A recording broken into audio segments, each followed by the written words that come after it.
شکل بن حمید رضی اللہ تعالیٰ عنہ کہتے کہ میں نے رسول اللہ صلی اللہ علیہ وآلہ وسلم سے کہا یا رسول اللہ علمنی دعا، مجھے دعا سکھا دے۔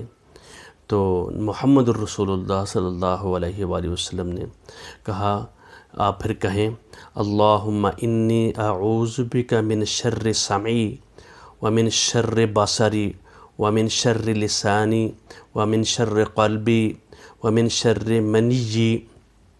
اس کو ابو داؤد نے روایت کیا ہے۔ پھر دوبارہ سنیں، نبی اکرم صلی اللہ علیہ وآلہ وسلم کو شکل بن حمید کہتے ہیں کہ میں نے رسول اللہ صلی اللہ علیہ وسلم کو کہا مجھے دعا سکھا دے، تو آپ نے یہ دعا مجھے سکھائی، اللہم انی اعوذ بک من شر سمعی ومن شر بصری ومن شر لسانی ومن شر قلبی ومن شر منی۔ اب سن لیں، اس کا ترجمہ تھوڑا سنیں۔ فرمایا کہ اے اللہ، اللہم انی اعوذ بک من شر سمعی، یا اللہ میں بری چیز کے سننے سے میں تیری پناہ میں آتا ہوں، اللہ میں تیری پناہ میں آتا ہوں، مجھے اپنی پناہ میں قبول کر لے، میں کوئی بری چیز، کوئی گندی، جو کوئی بے حیائی والی چیز سنوں نہیں۔ وَمِن شر بصری، اور اس ہر وہ بری چیز جو میں آنکھوں سے دیکھ نہ سکوں، دل کی آنکھ سے بھی اور ظاہری آنکھوں سے بھی، اسی طرح سننے کے لحاظ سے بھی۔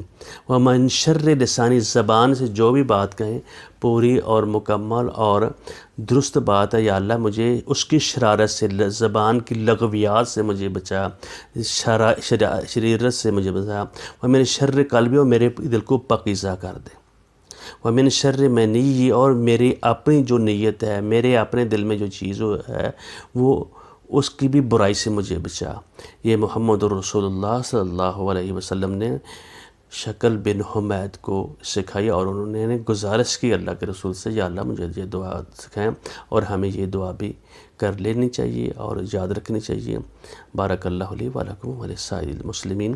السلام علیکم ورحمۃ اللہ۔ پھر آیا نئی دعا کے ساتھ حاضر ہوں گے۔